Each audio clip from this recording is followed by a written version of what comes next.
Directions to make the shamrock treat.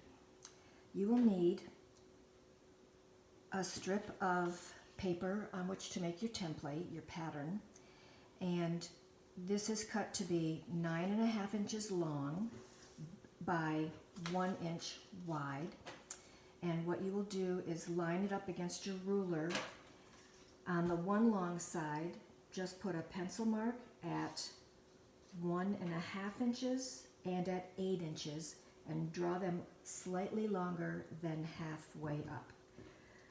Turn it around 180 degrees so that you're on the opposite long side and make a similar pencil mark at the 4 3/4 measure, again slightly longer rather than halfway up. So 4 3/4 pencil mark at 4 3/4, slightly longer than halfway up, slightly longer than a 1/2 inch. Then you will take your scissors and you will cut them out, but you cut them out like this. On the 2 end marks, cut right against your pencil mark because you don't want them to be too wide. So right against that single pencil mark on each end. When you turn it around at the 4 3/4 mark, you're going to cut that slightly wider. Reason being, all your layers are going to pass through that point. And then just kind of fold back your tabs because you're going to cut them off, the little flaps. So you cut those off, and once you've done that, you have made your template, your pattern. Then what you need is 2 pieces of your, in this case, green cardstock, and you will line up the template right on the same 9.5 inch long by 1 inch wide template. Take your pencil again and just go right into the little notches that you just made. Mark them, and again, you're going to cut them out. So with the 2 thinner ones on the ends, just cut right against your pencil line, a little further than halfway up, as I'm doing right here.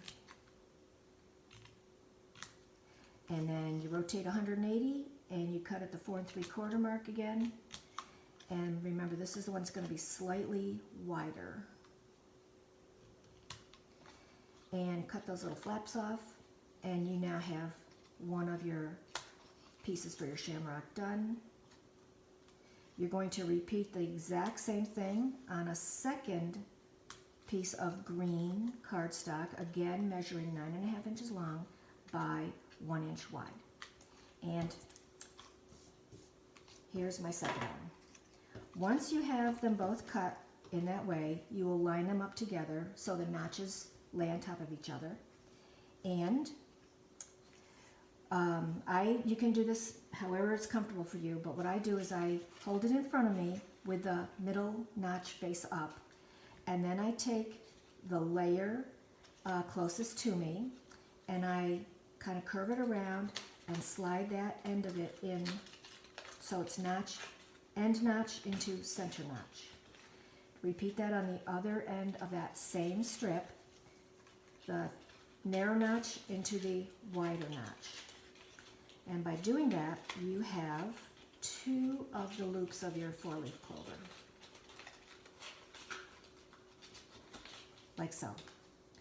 Then you will take your remaining strip, and again you're going to loop it around, and this is how you want to do it. I bring it toward me, and it loops, it hooks over itself, but right up against your stem. So there's the one. And again, take the other end of that last remaining strip and slide the narrow notch right over the same strip, right over itself, but push it up there against the stem, because remember that was the wider middle notch. And so you have this. Now, if everything is cut correctly, measured correctly, your stems will all line up. And if they don't, no problem. You just give them a little trim so that they do. That takes care of that. Now what you need to make are the inserts to hold the Candy Kisses. I have already taken a 4x4 sheet of same cardstock, and I've scored it on one side at 1 inch. So 1 inch, 2 inch, 3 inch. This is 4 1-inch sections on a 4x4 piece.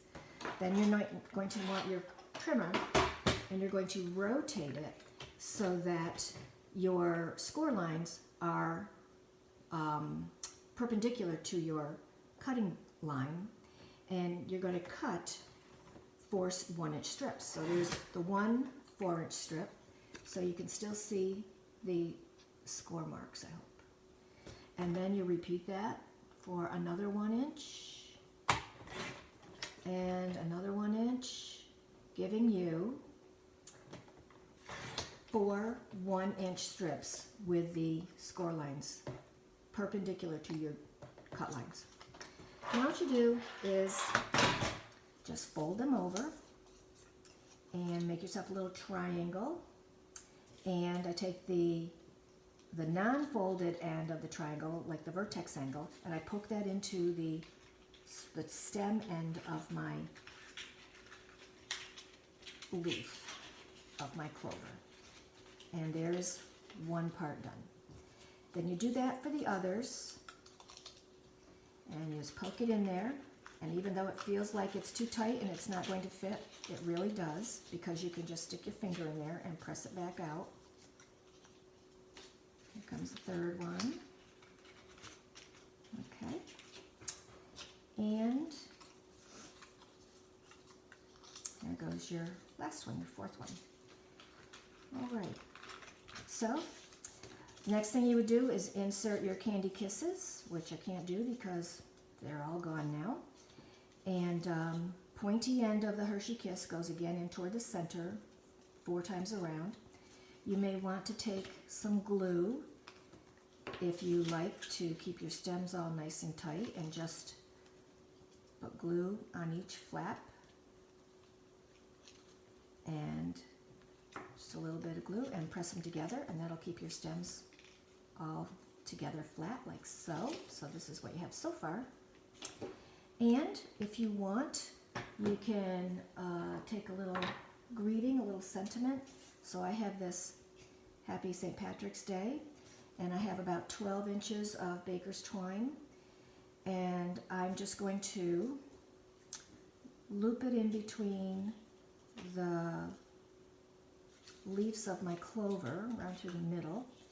And then I just took this little sentiment here. I took a handheld punch to punch a little hole on the end of it, slipped in my twine, tie a little bow, and it's done. You can pass it on. So it would go like that. I just need some more Hershey's Kisses, and make the bow as big or as small as you like. I'm going to leave mine just like that, and I'm going to trim off the tails. Oh geez, just lost my loop. There it is. So trim off my other tail, and there you have it.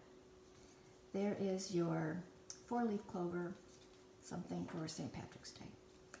Hope you get to try it.